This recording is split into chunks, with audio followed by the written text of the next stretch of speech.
First session is traditionally, it's a roundtable discussion between some senior level people from the industry from around the world.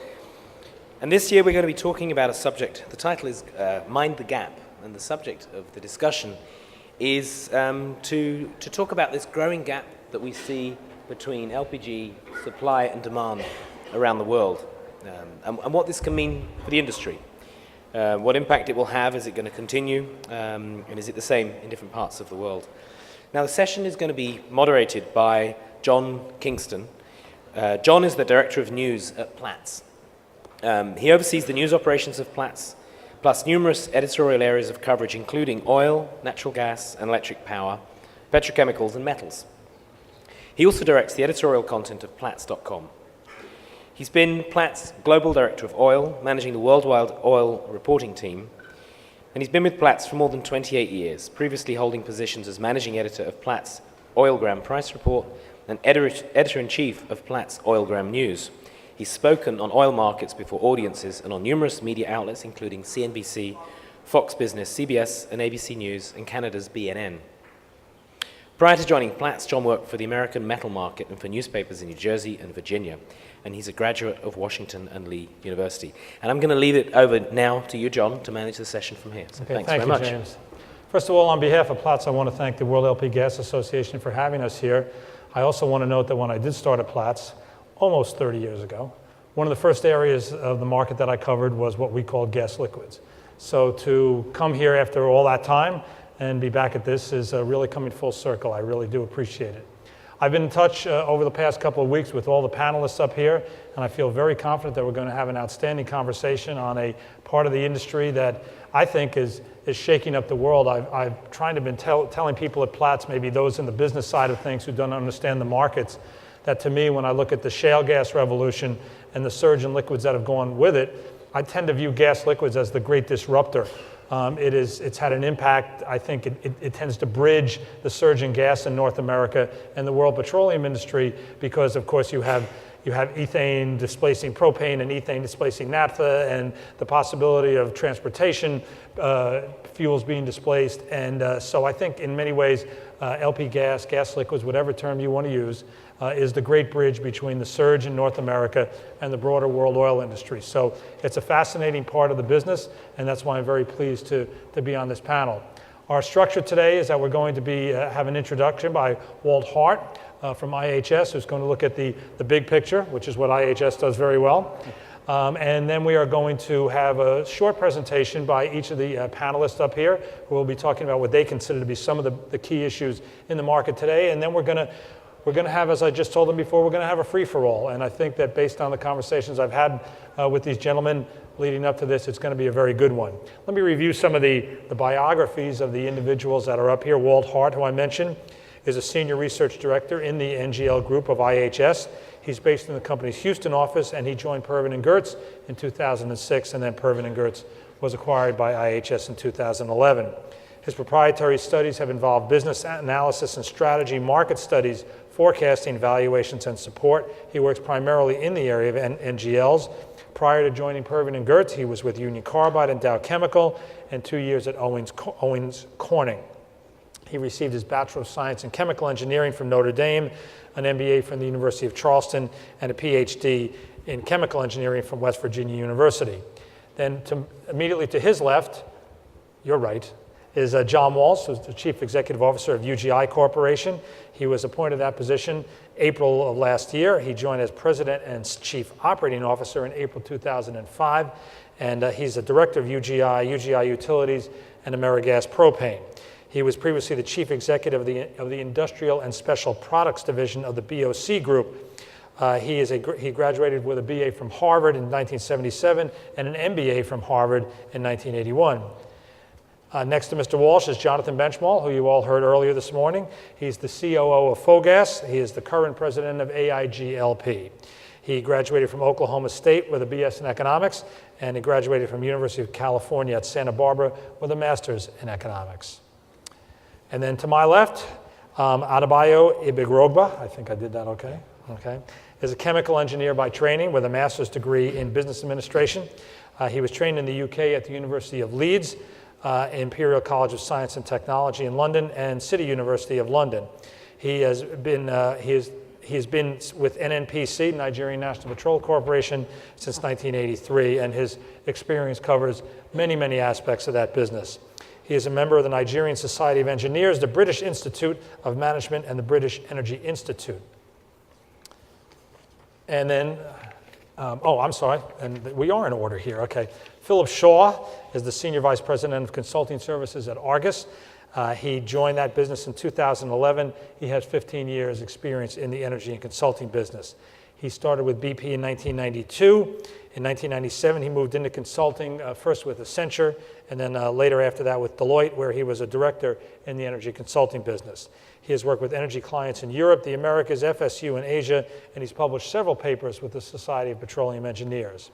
And then bringing up the end from India, Abhinav Jha, who is the executive director of IOC and a member of the board of directors of IOC Petronas, and he wrote out a longer introduction, which I unfortunately left back in the speaker's room, so this is all I had time to scribble. So anyway, but we do appreciate, because he is a late addition to the panel, so we appreciate you filling in there. At this point, Walt, I'm going to let you tell us to mind the gap with your presentation. Very good. All right, well, thank you very much, John, and thank you also to James Rockall. I certainly appreciate the opportunity to speak to this esteemed group. James asked me to talk about the mind the gap concept, and certainly to talk about minding the gap, we need to talk about world supply and talk then about world demand to get an idea of what the differential would be. So that's what we'll do. Okay, so first off, it's important to understand, we hear a lot about the United States growth, and certainly the U.S. growth is very important, but the U.S. is not the only region in the world that's growing. So it's important to understand that the Middle East is still growing very rapidly, and particularly Asia Pacific, and that's driven by growth in refinery production in China, as we'll see here momentarily. And it's you can see here, if it goes on the track that we've set out, it'll be on the order of 320 million tons plus minus by about 2020. So that's the global market for combined propane and butane. Whoop, there we go. Having a little bit of trouble, a little bit of technical issues here, and I apologize for that. Okay, so as in any forecast, there's going to be some uncertainty in what these growth, what these growth patterns could be. And when you look at the Middle East, there's probably no better example than that. So you can start with the one on the bottom, Saudi Arabia, and you can see that going forward, we have the Saudi production being relatively flat, and that is linked to the idea that a lot of Saudi production is based on associated gas, which is linked to oil production. Now, we've heard recently, of course, that the Saudis might be okay with letting the oil prices drop further and increasing what their production would be. And if that were the case, then one might expect that they're going to be producing more oil, thereby more associated gas, and thereby more LPG. And so you could certainly see this being conservative then for Saudi Arabia. But you don't have to look much further to find other examples like Iran and Iraq, and certainly the conflicts and the sanctions and things like that could make a difference on how much is being produced out of this area. But by and large, we certainly still expect to see a great amount of increase in the Middle East. So what about Asia? Asia is certainly growing in all areas. It's growing in India, it's growing in parts of Southeast Asia, particularly where they're putting in new refineries. But the biggest growth is driven by China and the new refineries there. But globally, we see about 60% of LPG being produced from gas processing and about 40% from refining. And this is indicative of that increase in the refining quantity. You'll hear a lot about the United States and Canada, And certainly we see a huge increase in production. Actually, I think you've heard it in two introductions already today. And I think it's also interesting to contrast that even though we see a huge increase in the amount of LPG that comes from gas processing, the amount that's coming from refining is actually relatively flat to down. And it wouldn't be increased at all on this if it wasn't, if we weren't including the upgrading quantity from the upper part of Canada. But the upgrading part from Canada is exactly the kind of material that could be impacted by a decrease in the price of oil globally. So this is the kind of stuff that could move around. So that gives you an idea of the world supply. The world demand picture is probably more interesting and will help us to define this gap more closely.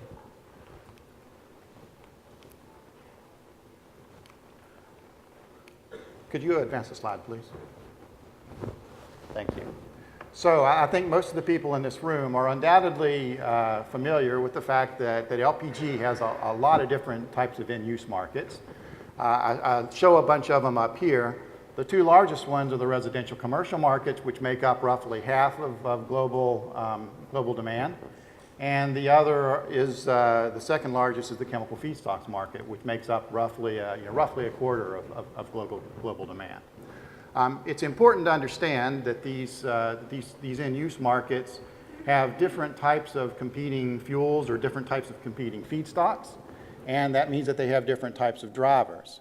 And so it's also important to understand that in the world, there is only a certain amount of inventory that you can build up, and that inventory has to clear every year.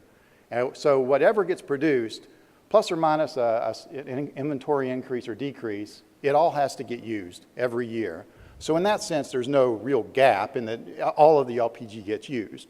But I don't really think that's what James is referring to. What he's really interested in is how much of that is very sensitive to price. What's the last increment? So price-sensitive demand, what we call price-sensitive petrochemical demand, is the last increment that clears the global petrochemical markets. So when we look at petrochemical demand for LPG, and in 2014 that was roughly 80 million tons. And we break petrochemical demand into two basic categories. There's base chemical demand and price-sensitive chemical demand. Base chemical demand is when you have a chemical process in which LPG is the only feedstock that can be used, and you can't switch off to something else. You can't switch off to naphtha, you can't switch off to ethane. The only thing that you can move around is the operating rate, or you can shut it down if you want to change how much is being produced. On price-sensitive demand, this is the type of process in which you can switch to ethane or naphtha. And so it's very sensitive to price in the sense that if the price of LPG gets too high, then you might switch to naphtha if naphtha happens to be lower.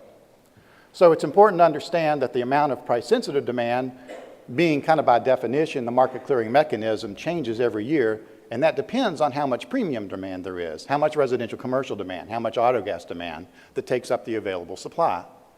So the other thing that's important is even though we call base chemical demand, we don't include that in price-sensitive demand, there is some price sensitivity to it. And a good example are these new PDH units that are going to be coming in. PDH units are dependent solely on propane. Propane, as all of you know, is very seasonal. And during the winter, propane is likely to get quite expensive relative to the cost of the margin that they might make on the propylene they'll be producing.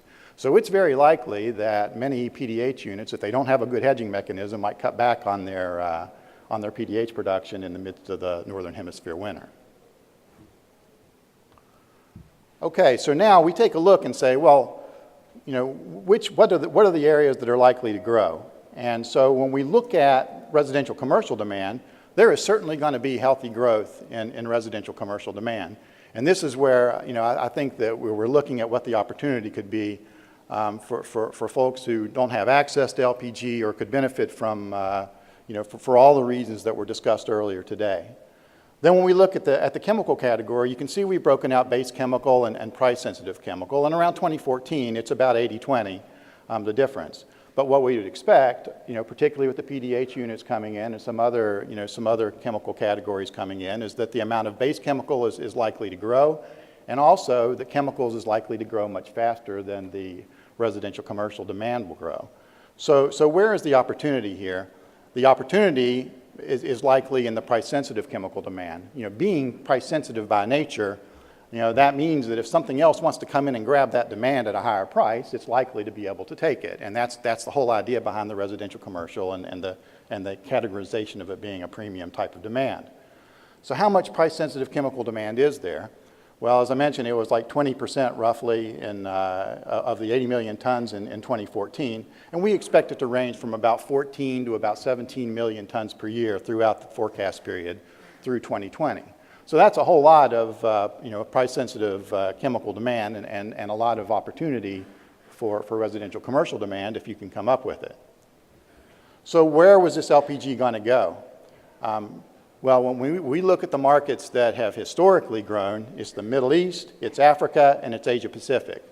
Africa, it has a very fast growth rate, but it's starting from a relatively low volume. So as far as, certainly there's lots and lots of potential, but that doesn't, it probably won't impact from a demand standpoint nearly as much as the other two. When you look at the increases from the Middle East, certainly there's an increase in residential commercial demand. It's growing actually very quickly, but it's swamped by the amount of chemical demand that's being used in the Middle East. However, the biggest impact is undoubtedly from Asia Pacific, and that's also a combination of residential commercial demand and petrochemical demand. And I know most of you have probably heard of the large amount of PDH units, for example, that are going to be put into China, and that's a good example of that. So how is it all going to get there? It's important to understand. You heard the figure earlier on about what the increase in exports are, and I think this really helps to show it. Back in 2000 to the 2005 region, you can see that the United States, was a net importer during that period. There were structural exports that the U.S. made, and that went down to the northern part of Latin America, particularly Mexico and into the Caribbean. But when the shale boom kicked in, the United States really started to need to export the amount of additional LPG that it has, particularly propane so far, but it'll be butane also in the future. The U.S. is already now the largest LPG exporter in the world, and that amount of LPG is going to increase even further, such that by 2020, we're probably talking north of 20, somewhere in the vicinity of 20 to 25 million tons. And you can see that that's going to far surpass even Qatar, which had been the largest, very recently. So in conclusion, LPG supply globally is growing very rapidly, not just in the United States, but in other parts of the world. All the LPG is going to be consumed. One way or another, it's going to be consumed.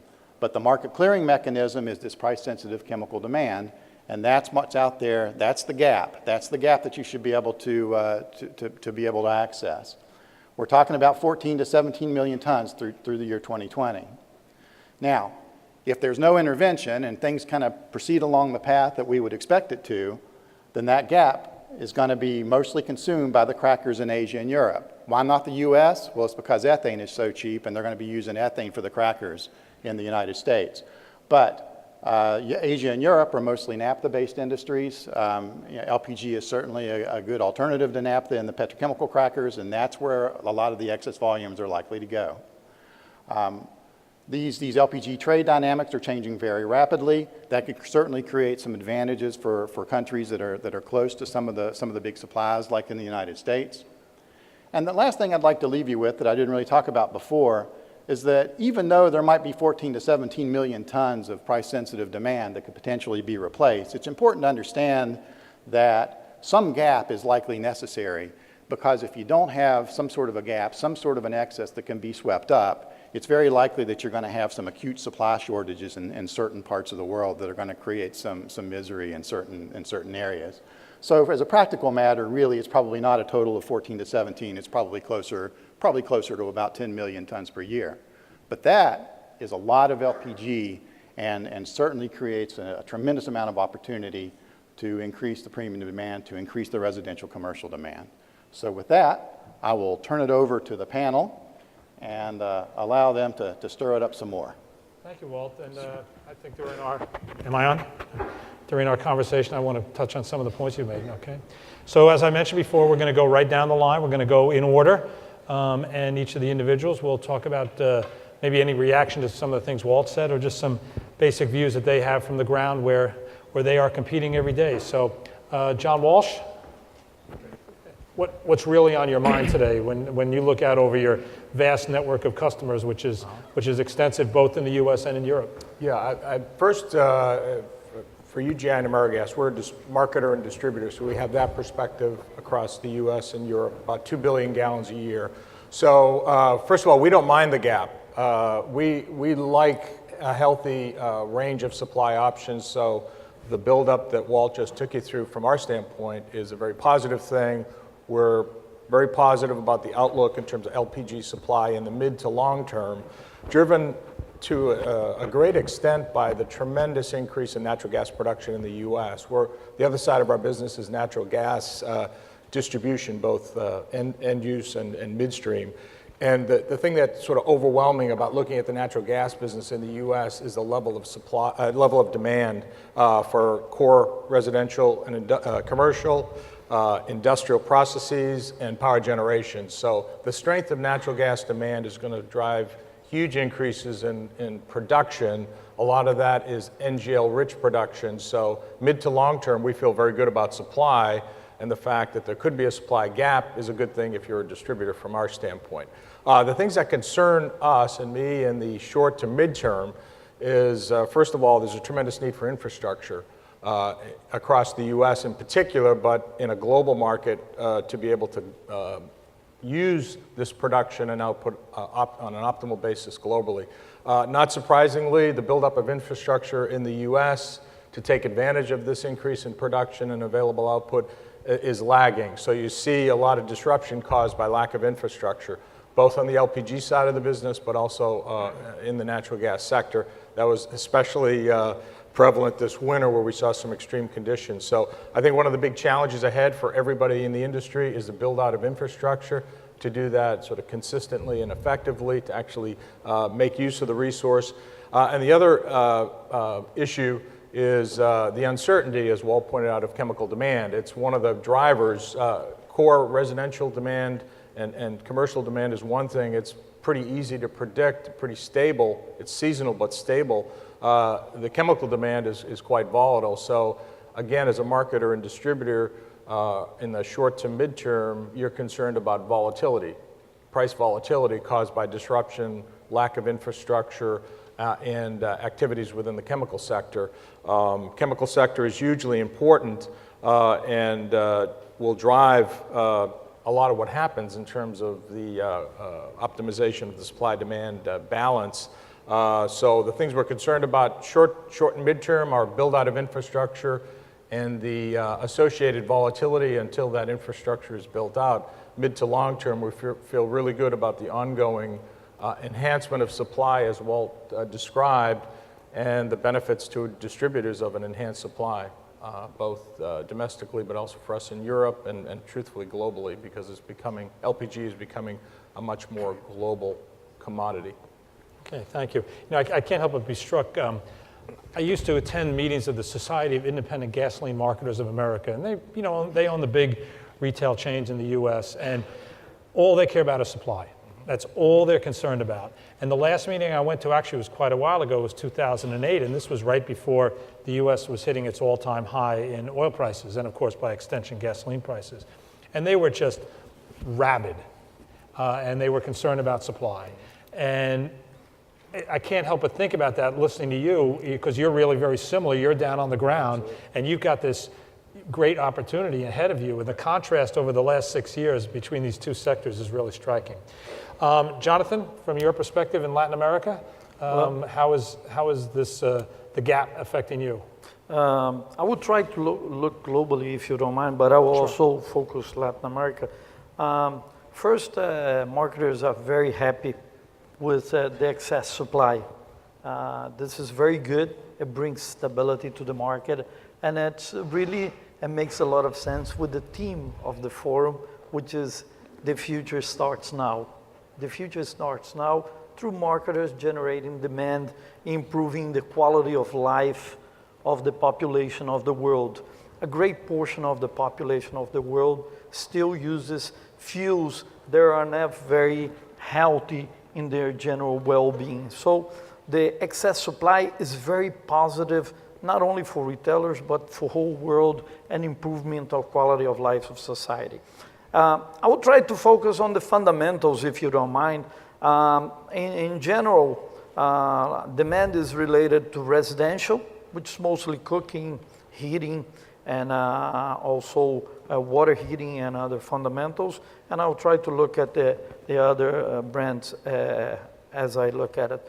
First, as a general trend, what I perceive, which I can be wrong, is that the increased supply of natural gas has brought along a substantial amount of LP gas, also through increase in refinery productions. And the higher output of natural gas has dropped the price of natural gas, which is a strong competitor of LP gas, and also has brought down the price of coal, which is a major player in generating electric energy in the market. So what happens is that the price of natural gas has decreased. The price of coal has decreased. The price of electric energy has decreased. And those are strong competitors of the LP gas market. Some marketers are finding hard to compete in these specific segments of the market. So you see in mostly OECD countries, what is considered the advanced stage of consumption according to the GCN, which is Global Cylinder Network, which is you see a stable demand on this market, or even a slightly decrease in demand, because you don't have population growth or limited population growth, and you have checks from other industries that are improving its financial fundamentals in demand and in supply balance. In other markets, which is considered through the Global Cylinder Network, the transition market and the growth markets, which have a limited per capita consumption, the problems are more, how can I say, structural. Some people say, these markets do not increase demand because there is no infrastructure. I would like to change the equation, the cause and effect equation. I would like to shift the other way around.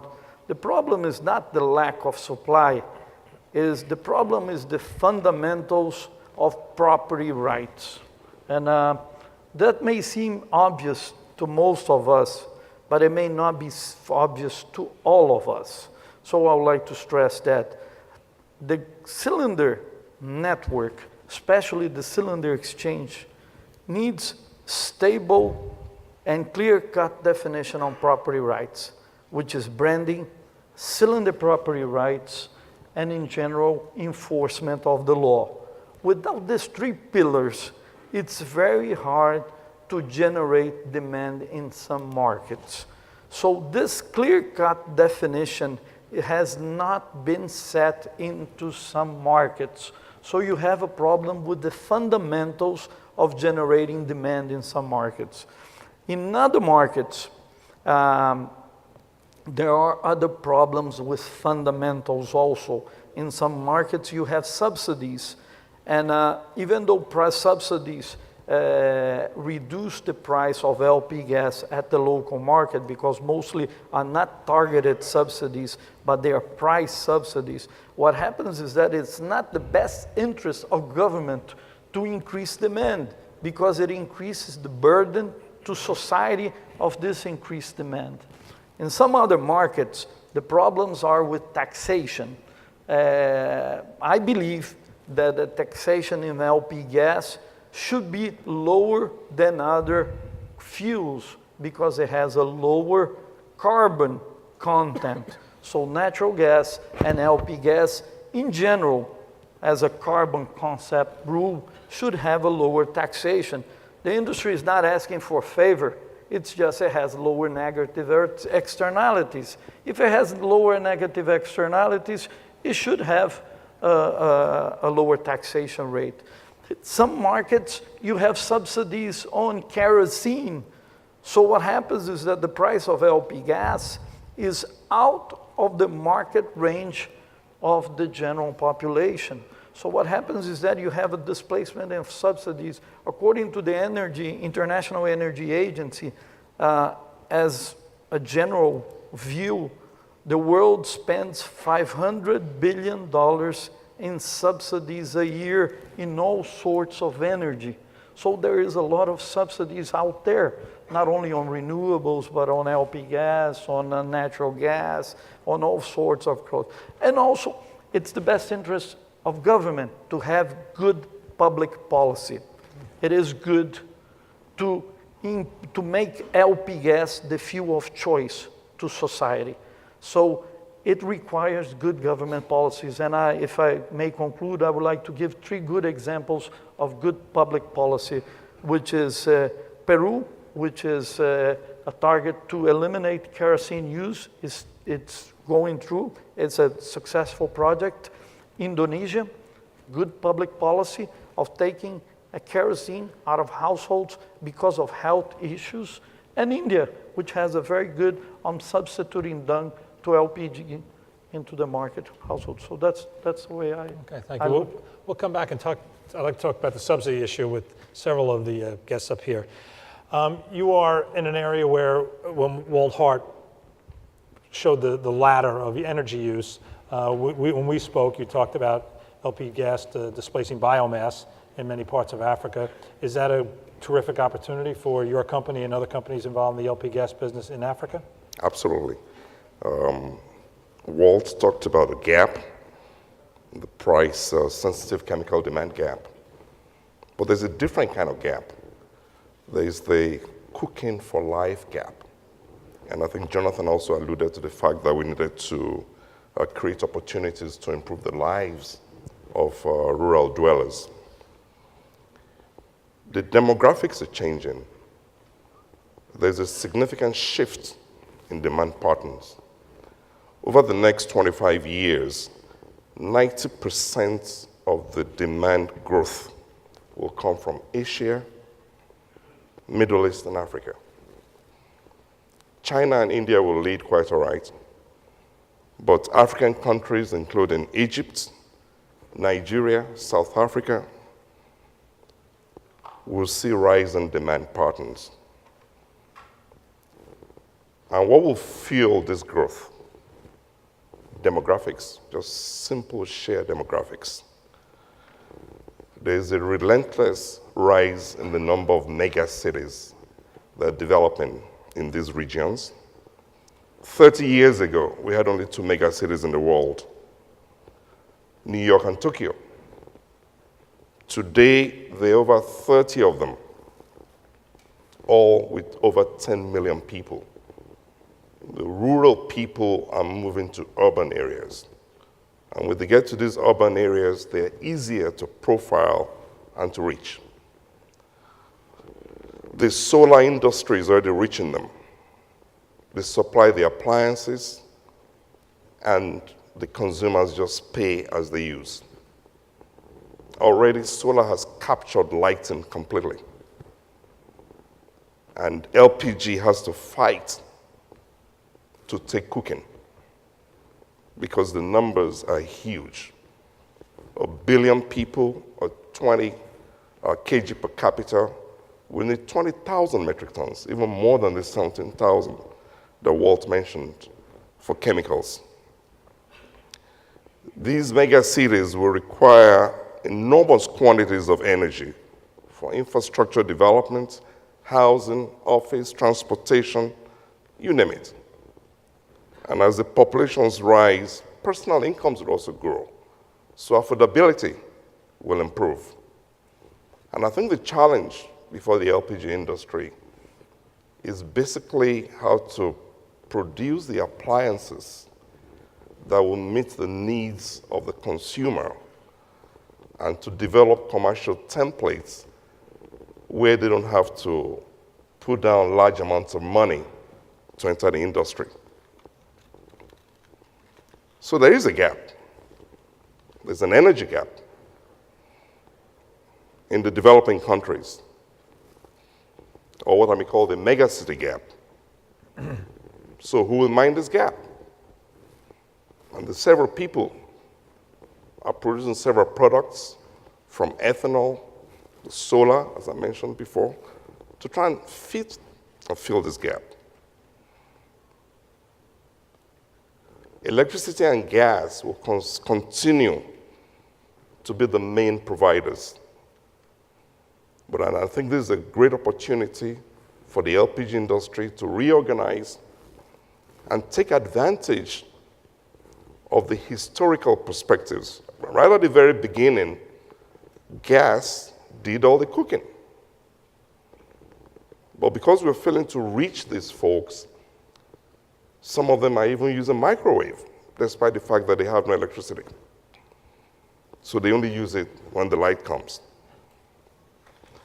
Gas will continue to account for 25% of world energy for the next 30 years.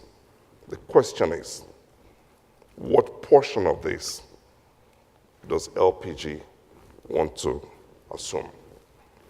The product is clean, it's portable, it's safe, and I think the major effort has to be in providing appliances that are easy to use and commercial templates that will enable the guys to come on board without spending a lot of money. And I think that's basically what my focus is this morning. Okay, thank you. Thank you. Phil, I think your view from Argus is probably similar to Walt's in the sense that you look at the industry as a whole.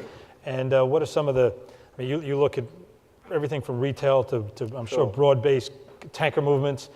What are some of what are the things that really strike you about this industry today? Yeah, well, I'd like to return to the big picture. For the last 3 years, Argus has been preparing and publishing the annual statistical review for the World LP Gas Association, which will be distributed free to members after this event and available for a small fee from Argus if you're not a member. So I'd encourage you to get hold of a copy, as there's got a lot of very useful data in. But the data tells a very interesting story, and one that I think everyone here is very familiar with. It was one of my colleagues, I think last year in London, that initially used the phrase mind the gap, which came from something that is heard frequently when travelling on the London Underground, when getting on and off the trains. But the gap is important. This is perhaps where I disagree a little bit with Walt. I think there is a gap. The world has no shortage of LPG, and every year we are producing more than we consume. Now, clearly, this production has to go somewhere because the storage situation hasn't changed so dramatically. So where does it all go? And personally, I think flaring is a big issue. And I think there's an awful lot of LPG that goes up the chimney, particularly around from upstream production. And so the issue for me is not really whether there'll be sufficient LPG around to meet demand. I've absolutely no doubt that there will be enough LPG to meet demand, particularly as it is unjustifiably a rather unloved byproduct of the refining and upstream processing industries. But the challenge really is whether the world can make the most of it. So the question really is, how can we eliminate the gap? And it's only when we've eliminated the gap that we can say that we are making the most of this clean, flexible, and abundant energy. And that remains a considerable challenge. For me, petrochemical demand is something that is clearly going to have a big impact. While overall consumption of LPG has grown slightly between 2012 and 2013, there actually appears to be a small, no, not significant, but yet small fall in petrochemical consumption. It's not particularly significant, but it does seem to indicate that so far the petrochemical sector has been slower than perhaps we might think or want to embrace LPG as a cheaper and alternative feedstock to naphtha. But that is changing. PDH technology in particular, we think it will consume another 15 million tons of extra propane in North America and China. Not as much has been announced, but we believe a very considerable amount nonetheless, but not enough to close the gap, even as it currently stands. Life, as ever, is more complicated than obvious economics. Yes, there is a clear incentive for petrochemical plants to switch to propane.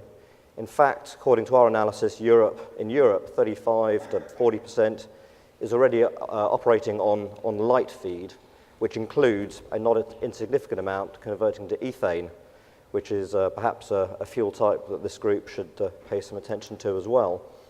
But actually, most coastal players have already made their move, and so the easy conversions to propane have already happened. And the rate and degree of further penetration of petrochemicals is going to be more difficult, because of the supply chain associated with getting this feedstock to where it's needed.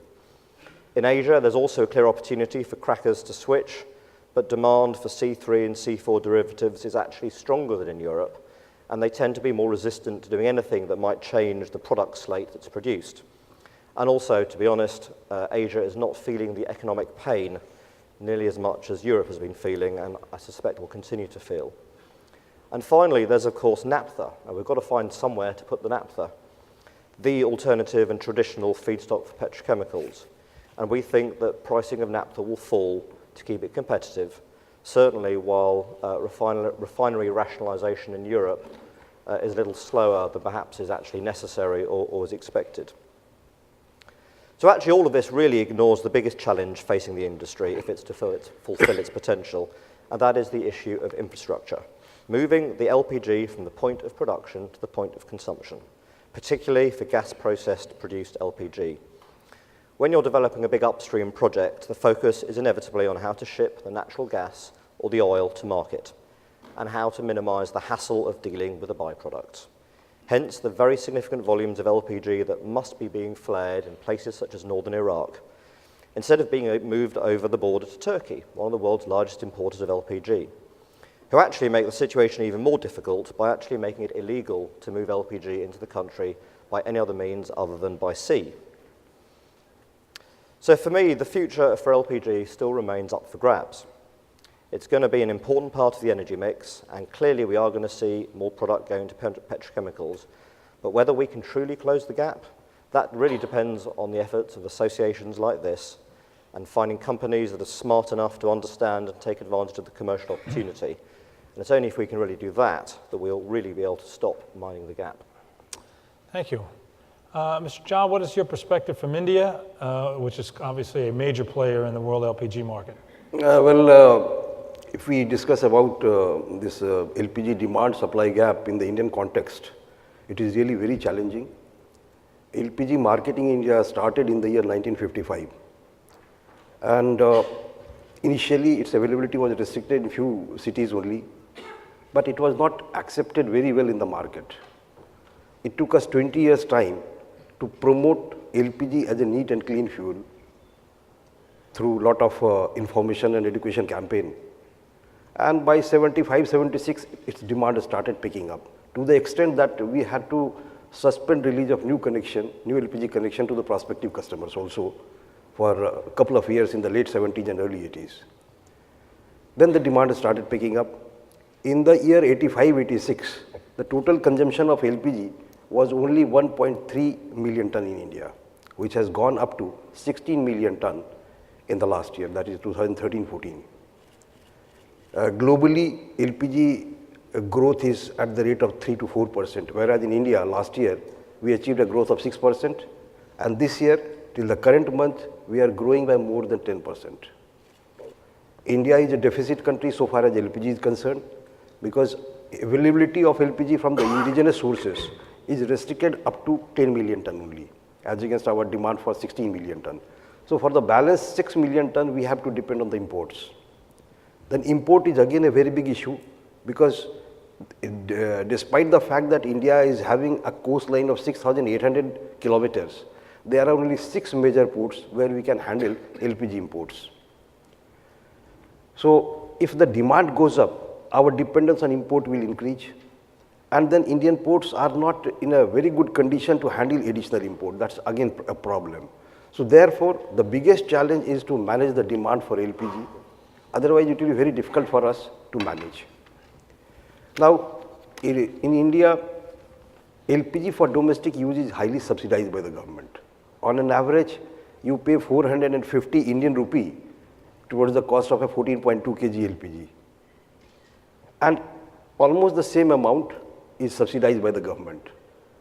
Obviously, for the non-domestic users to whom we are selling same LPG at a much higher price, that is at the market price, they have a tendency of diverting the subsidized LPG for the non-domestic purpose. So the biggest challenge lies there to arrest that trend and stop such diversions. We last year, at the behest of Ministry of Petroleum and Natural Gas, Government of India, we had started we had taken two major steps. Number one was capping of subsidized LPG. Initially, the capping was done at 6-cylinder per year, then it was revised to 9-cylinder, and subsequently to 12 cylinders. Presently, it is 12 cylinders. That means a domestic LPG customer is entitled to 12 number of subsidized LPG cylinder in a year. If his requirement is more than 12, he has to pay the market price. The second initiative that was taken by the Government of India was the introduction of direct benefit transfer. Under that system, a customer is supposed to buy LPG at the market price, and subsequently the subsidy part is transferred directly to his bank account within 24 to 48 hours. That system was working very well, and we had implemented that in 291 districts out of 680 districts in the country. During the election time, this was kept on hold because India went for the general election in the month of May. And once again, government has decided to reintroduce that. That direct benefit transfer system, once implemented, I am quite confident that this abnormal growth rate will be arrested. Because if we do not do that, then managing the supply scenario in India will become very, very difficult for us. So that's all. Okay, thank you. I mean, the word infrastructure, I don't know how many times we heard it in this first round of introductions, and I'm going to go right back to Mr. Walsh. And you dealt with infrastructure problems last winter, big time. Yeah. I mean, of all the, when you looked at that winter, you thought there might be heating oil problems or gas problems, and who really saw a propane crisis? Yeah. So how did your company deal with that, and what were the lessons you took from that? Very specific, were there any specific bottlenecks that you considered to be really bad that you maybe hadn't thought were going to be that bad? Yeah, I think as is normally the case when you have an extreme situation like we had in the U.S., it was a culmination of a series of events that were unexpected. A big crop drying season in the fall, a huge ramp up in exports, LPG exports, which Walt showed you on that chart where the U.S. is now, there's as much product exported from the U.S. this year as there is consumed by the entire residential and commercial sector in the U.S. It's about 9 billion gallons of propane. And that's gone from 0 to 9 billion gallons in 5 years. So huge changes. And then significant winter weather and some disruptions in the normal supply chain. I think what it taught us is you have to make sure you've got a diverse set of resources. Fortunately for us, because of the scale of our operations, we were able to move product from other parts of the U.S. that were not impacted by weather. It just highlighted the need, which we and others were aware of the need for significant infrastructure investments in the region. A lot of the incremental production is occurring in the Northeast, mid-Atlantic U.S. around the Marcellus Basin. There's not traditional NGL infrastructure in the Marcellus Basin because it's only become a significant production resource in the last 5 or 7 years. So I think what's happening today, and it crosses both the NGL sector and the natural gas sector, you see a significant ramp up and focus on accelerating infrastructure investments in terms of storage investments, additional storage in the region, additional rail car investments. There's significant fractionation already in place and underway, so it's more about storing and moving product in a real-time basis to deal with disruptions. That is the gap. And frankly, it's going to take a number of years. The level of volatility was, I think, the highest that's ever been observed. If you look at Mont Belvieu pricing versus pricing in the Mid-Atlantic or Northeast U.S., the differentials were enormous, several dollars, so maybe 10 times the normal differential.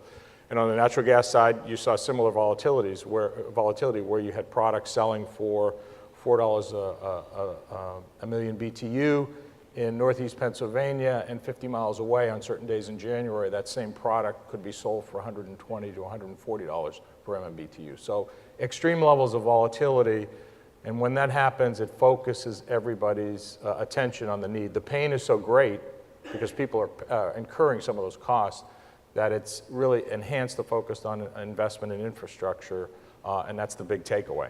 Well, then let's go from the U.S. all the way to India. You talked about only six facilities that can import LPG in the country, which presumably you think is inadequate.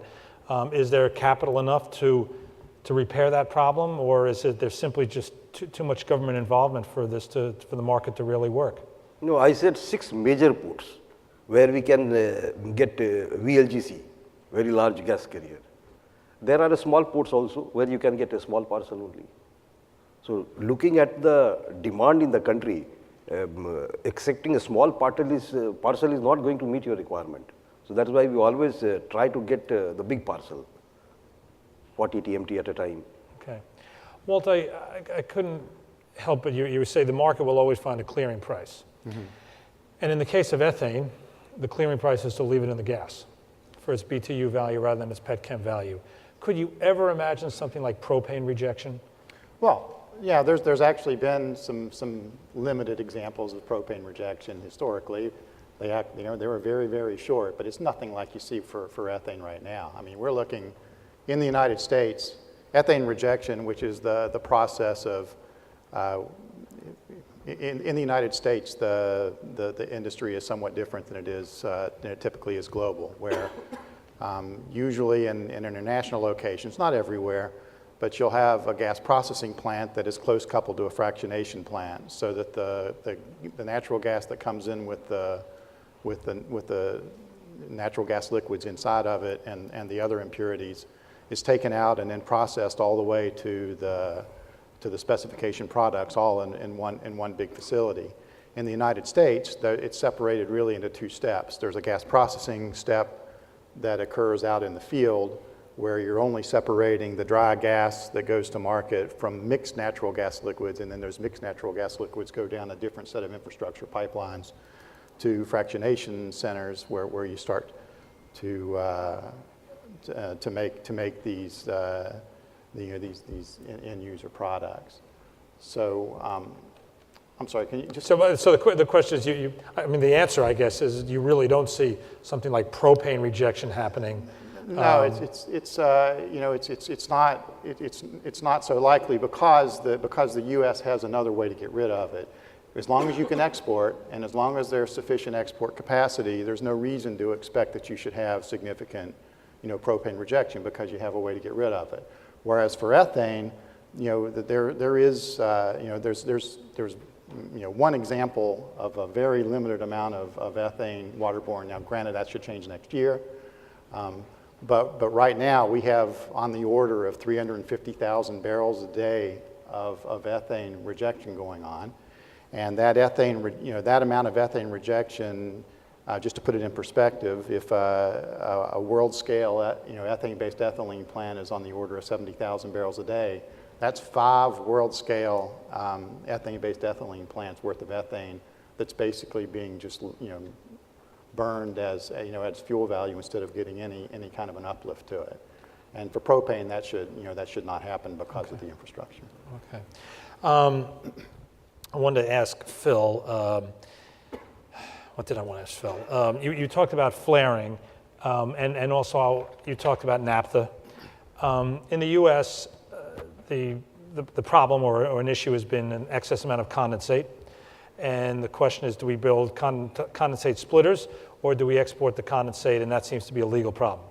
If you had a lot of condensate splitters, one of the things you get out of a condensate splitter is naphtha. Yeah. So if naphtha starts to surge in its supply because it's coming out of condensate sources from the U.S. that don't really have any place to go now, do you expect that would make naphtha continuing to be more competitive? And this naphtha is still going to have some fight in the game?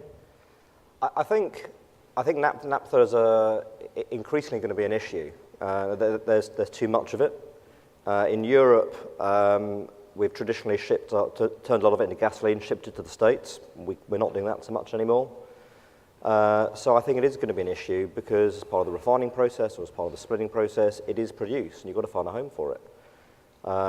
There are technical limitations that mean people can't change instantly from naphtha to different feedstocks, even if they want to. But I think, yes, naphtha is at risk of chasing the price downwards to keep it competitive. So I think you've got the naphtha, ethane, propane feedstock conundrum, and it is a difficult one, and it's very difficult to predict how it's going to work out, and I think it will change from year to year. But naphtha is certainly going to be in the game for quite some time to come. Let me just throw this out to the panel. Do you now consider the marginal barrel of LPG to be a U.S. barrel being exported? Is that the world's marginal barrel? And if so, what does that mean for pricing? Well, I can start with that. You know, when we look at really what's setting the U.S. price now, I mean, historically, it was really set on petrochemical competition because that's where the last increment went. Now that's not really the case anymore. Now the last, you know, we've basically saturated Latin America with what they can you know, easily take. You know, certainly there's a chunk that's going into Europe, but Europe's a relatively competitive area. And so there's a limited amount of LPG, and so the last increment of U.S. supply is moving to Asia, and so consequently, the U.S. has to be, you know, prices for LPG have to be set below the international prices to be able to cover that arbitrage, and that's why you see the big differential. And so indeed, that's what's setting the U.S. prices. But really, the price setter for the globe is still the premium demand, you know, demand in Asia in the end. So after all this, demand in Asia is still that marginal increment of demand? Well, it's really what's setting it. It's where the premium demand is. You know, the prices in the Middle East, the prices in the U.S. are all based on, you know, on that last piece of premium demand.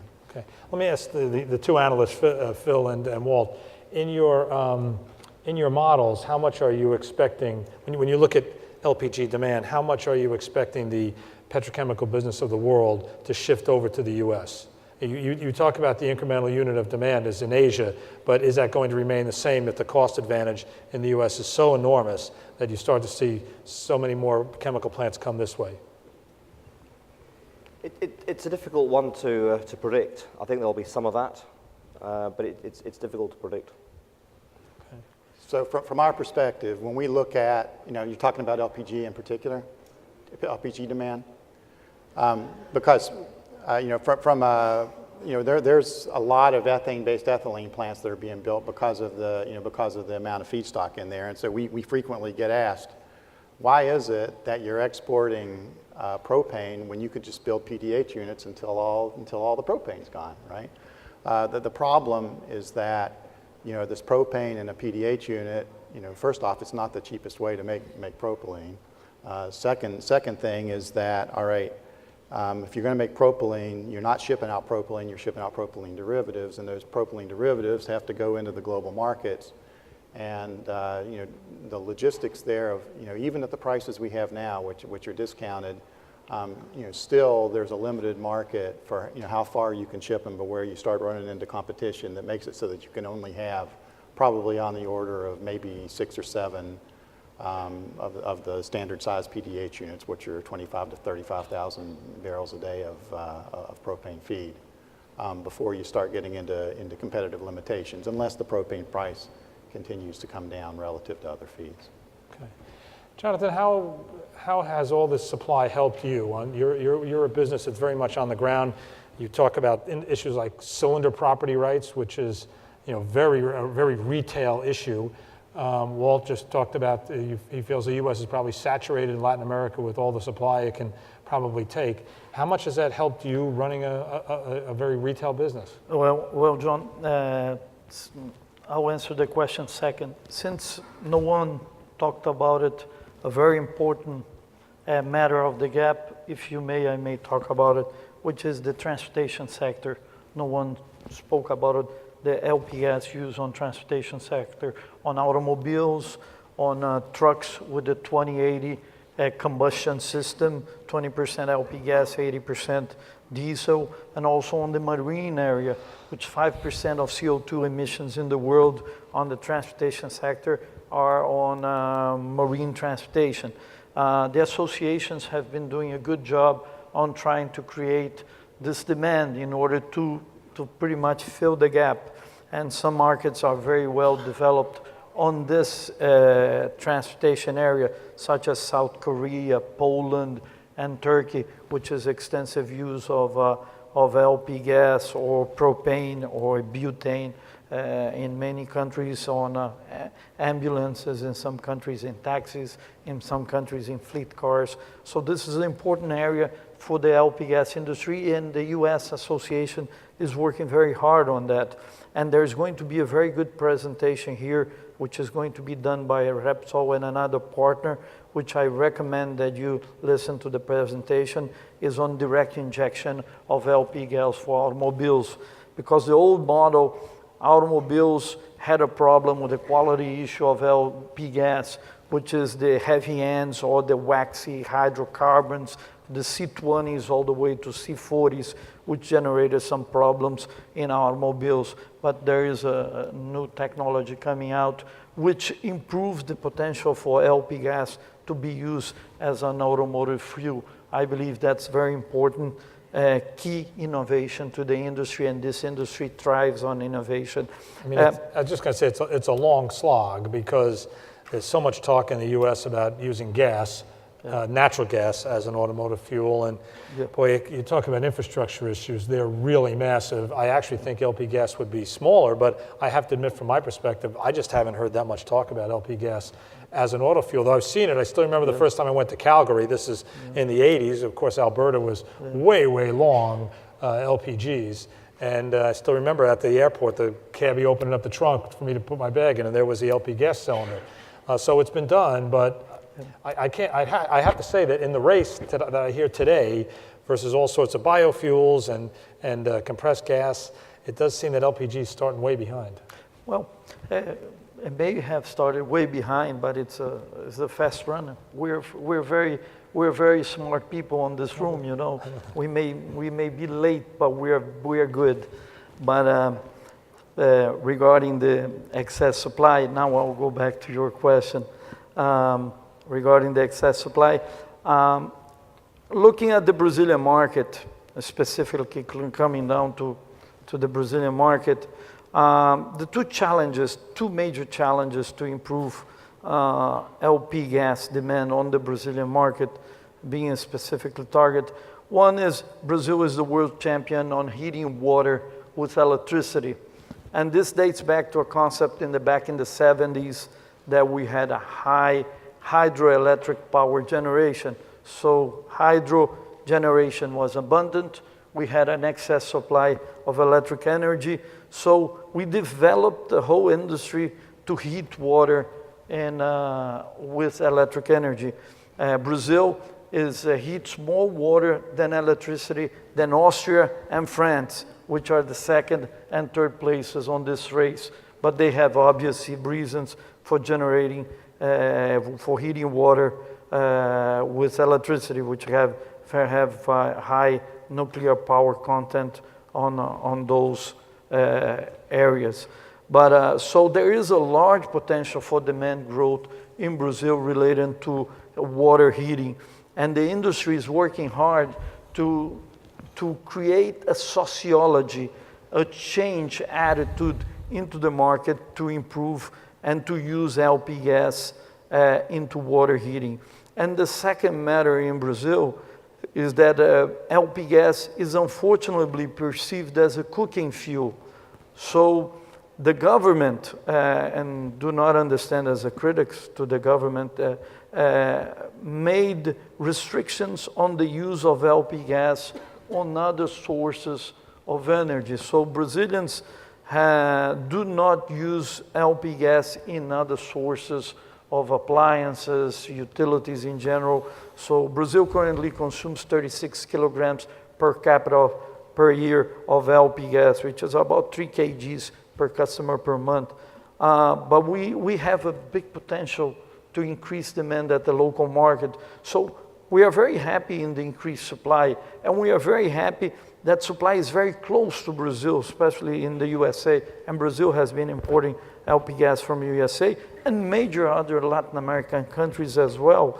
But the problem goes back to good government policies, good government regulations. In South America in general, the cylinder ownership question, it's very well understood by the market. May have one or another specific market that needs some work, but the key issue on property rights, on cylinder ownership rights in Latin America, it's pretty much a stable question. is a well-developed understanding of property rights. But the property rights matter has not been settled throughout the world as a major, there is a gap on that. Okay.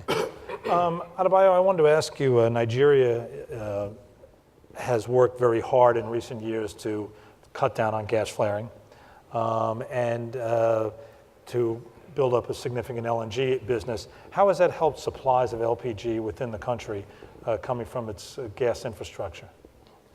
It has, in the sense that coming with the production of LNG is LPG. And the LNG producers, as part of their corporate social responsibility, understand that there's a need for LPG in the country. So they have made allocations of LPG into the market with small price assistance, and that has done pretty well. But we can do more than that. Every upstream production that has gas in it also has LPG in it. 20 years ago, you will have heard of only Nigeria and maybe Angola producing crude oil. Today, from Uganda to Mozambique, there are discoveries, Ghana, coming up all over the place. And that means there's going to be more LPG production on the continent. So we're not just good for consumption, we're also a potential producer. And remember that the cost of production is also important. I don't know how much it costs to produce shale gas, but I understand it's not cheap.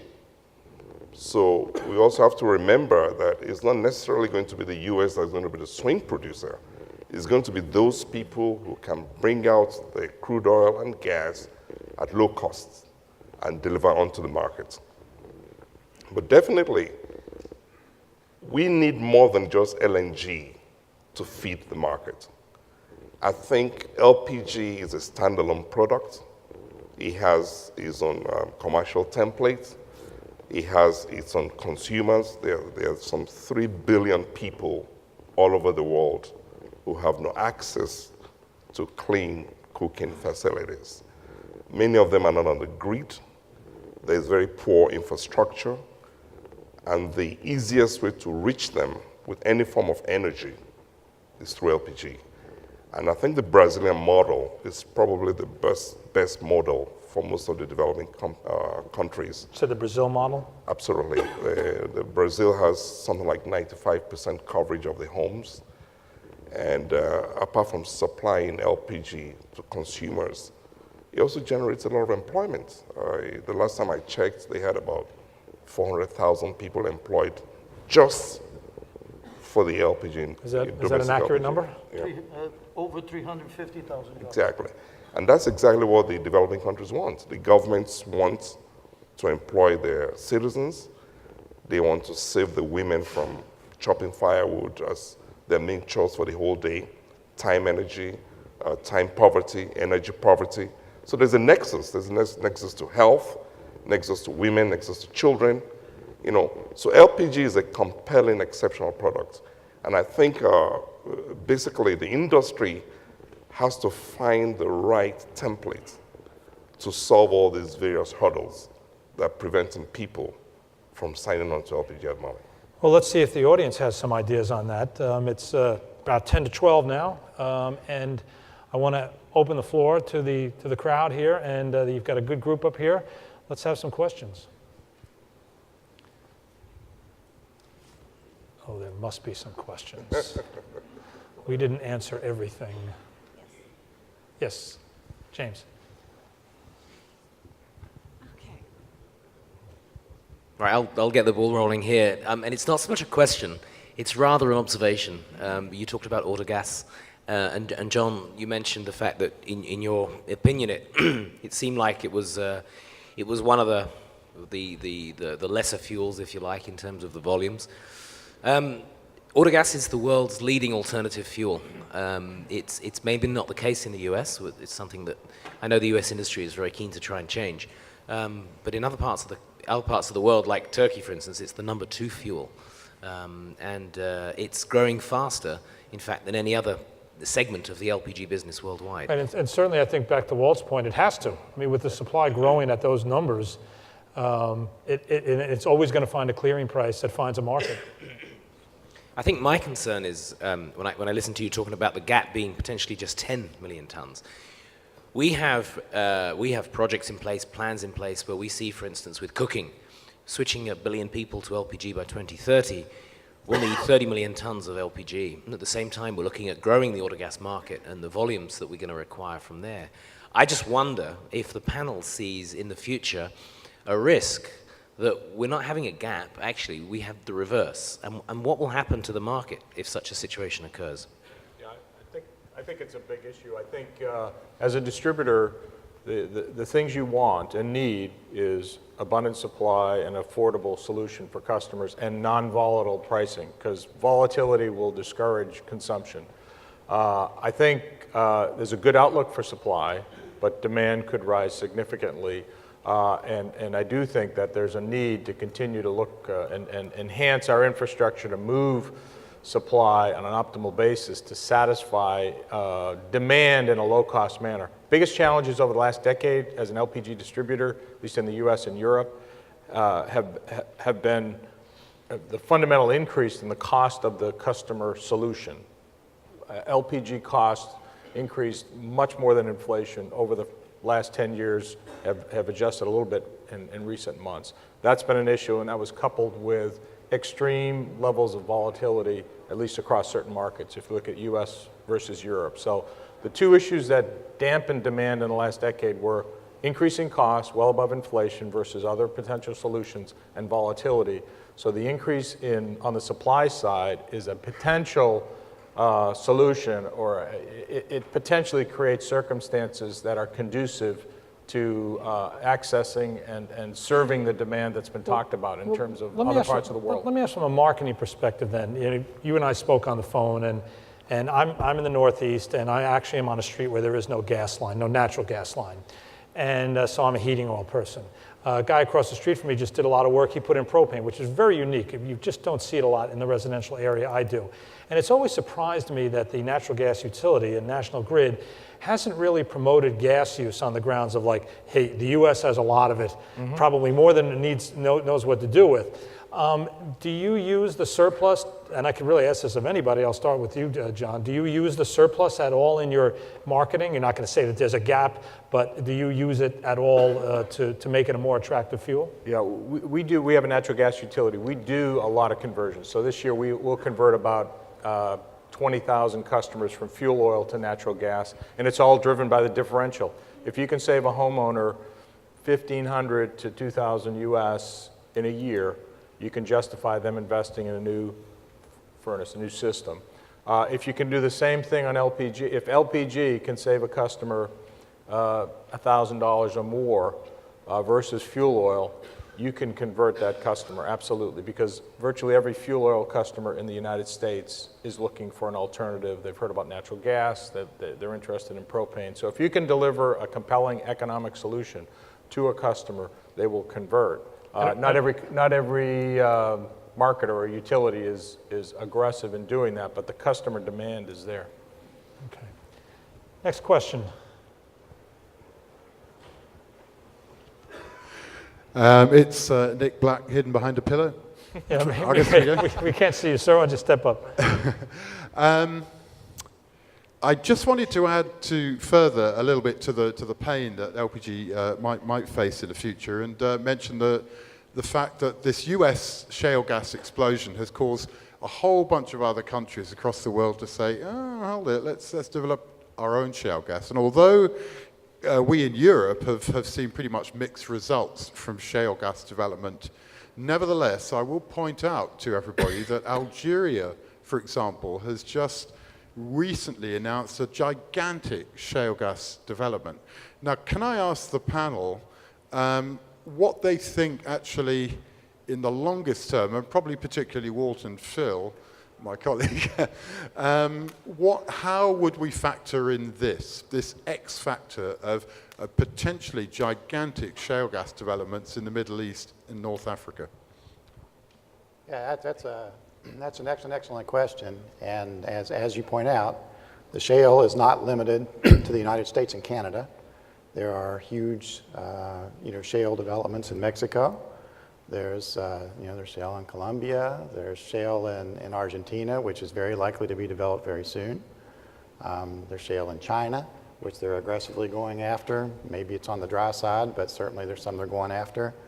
The point is that there's lots and lots of shale, and I think it's going to take a while. There's also different kinds of commercial and technical restrictions that you have in some of the overseas plays that you may not experience in the U.S. Whereas I think one of the interesting points of Rosanetti's presentation this morning is that the Mexican government owns the mineral rights in Mexico. In the United States, that's not the case. Private individuals own the mineral rights, and so you can sell those off if you want to, or you can develop them yourself if you have the money for it. And so different governments have different ways of dealing with this. Nevertheless, I think that over time we should certainly see a lot of exploitation of the shale plays, and it's going to make a difference, and we have that built into our long-term forecasts. The other thing that I can add to what Nick was saying is that the technical improvements in developing shale are not yet complete. There's still improvements in recovery, and further, some of these horizontal drilling techniques and fracturing techniques are being reapplied to conventional plays that had long been not necessarily abandoned, but basically left to produce whatever they were, and that is rapidly increasing production out of a number of major plays, such as the Granite Wash in Oklahoma and Texas, and that can expand around the world. There's been enough change in drilling technology that the rig count, as a year-to-year comparison, just doesn't mean anything anymore. You could look at it in the past. In the past, you could say, "Oh, the rig count is down 5%. That means we're probably going to get less production." Doesn't mean that anymore. So it's become, I won't say it's an irrelevant number, but you're going to need a whole new history. Yeah. And then, of course, by the time you build up some history, there's going to be some other technological change, and you're going to have to start again. Yeah. So, next question. Yes. Hello, my name is Elizabeth Soselski with the International Network on Gender and Sustainable Energy, Energia, based in the Netherlands. We will be presenting tomorrow on our collaboration with WLPGA on cooking with gas, why women in developing countries want LPG and how they can get it. And I was very pleased to hear from our presenters some of the arguments that, of course, we will be making tomorrow. I think there was a very good balance on the panel of emphasis on the supply side and the emphasis on the demand side and the potential for LPG to increase the quality of life. Our colleague from Nigeria did a very good job of drawing attention to the health benefits and other benefits for women, but also pointing out that the LPG industry is going to have to work with women and consult with women who are the main consumers at the residential level of LPG to have appropriate cooking appliances, safety concerns that women have, so that the industry also needs to deal with this. I thought the colleague from Brazil, one of our recommendations in our report is that we think that women and women's organizations at the international level we're very active in the climate change discussions, in the sustainable energy for all discussions, and we think that at the international level we can make these arguments for LPG in terms of climate change. So I was very interested in the point that our Brazilian colleague made about the carbon concept and having the carbon taxing appropriate to the emissions. We will certainly take that point on and use it in our advocacy efforts. And finally, our colleague from India was talking about the supply constraints in India to meeting the cooking energy needs and the piloting of the direct cash transfer subsidy program. And I think this shows that there is a need to also differentiate between men and women in the strategies, because I think one of the findings of the recent Global Subsidies Initiative program about the cash transfer program was that women have not been able to benefit as much from that program because of women being largely unbanked, that women do not have an identity, they do not have bank accounts, so they do not receive these transfers. And that is, I know that's something that the Indian government is working very hard on, to have a national identity system that would facilitate that. But it shows that differentiating between men and women in the strategies is very important. So Energia is looking forward very much to working with the LPG industry. We think that there's a natural alignment of interests between women and women's organizations and the industry and governments in expanding access to LPG. Okay, thank you. I mean, I just do want to note, reality check that this is a year, 2014, which a major Western country, Australia, did have a carbon tax and did repeal it. So, I understand your point, but the future might not be too bright on that front. Any other questions? Because we probably have time for one more. All right, I'm going to, oh, we do have one then. John, on the panel, I'd just like to ask you, the whole panel actually, a question. In the conversation through here this morning, we've talked about the gap in the LPG production and demand. We've also talked about the dialogue that relates to the different demand, the different uses of LPG. But also hearing in that whole debate, there's a missing link that's really government policy. And I'd like to hear the panel's opinion, because I often in these energy debates that we get with government, LPG's always missed out. It's never talked about. And yet it's probably got the lowest infrastructure costs, it's got the greatest flexibility. When it gets talked about, right? I mean, we had several days last winter of why are we exporting propane? Yeah, so I guess I'd like to hear your opinion. Why aren't governments being more given greater recognition of LPG in their policy settings? They simply go to natural gas, electricity, they never sort of incorporate the real strength of LPG and where it plays in the market. So I'd like to I think Jonathan's chomping at the bit to answer that. So, First, I'm not advocating a carbon tax. What I was trying to explain, it's that it's not a fair taxation, that kerosene has a lower tax than LPG. That's what I was trying to say. I'm not advocating a carbon tax. I think this is being talked at the United Nations. This is not the appropriate forum, I believe. But almost, by the way. But I believe kerosene, which is a strong competitor of LPG, has in many, many markets a lower taxation than LP gas, which in my thought is not a good economic rational. That's what I was about to say. I definitely agree with your argument. There is a strong matter which is related to good government policy, good government regulation to have a good LPG market. The market is very dependent on modern, efficient regulation, and a regulation that looks at the future, not on the past. Major problem on regulation that it uses the past to generate regulation to the current situation without looking at the future. So we do not drive a car looking at the rearview mirror. We drive a car looking towards the front. So this is a major problem. I definitely agree with that. And this is what most associations do.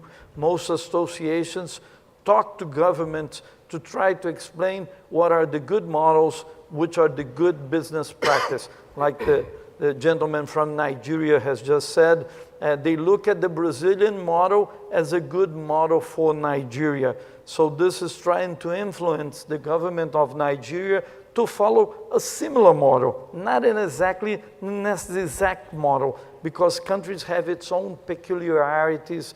But yes, definitely good government regulation, good modern regulation, and not only that, but that government regulation be open, transparent, and made public.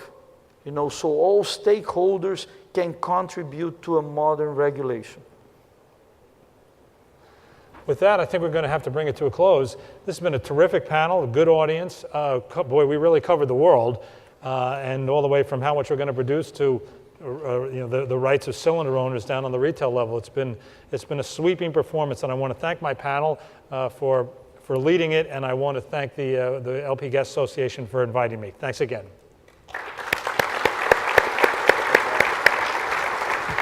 Thank you.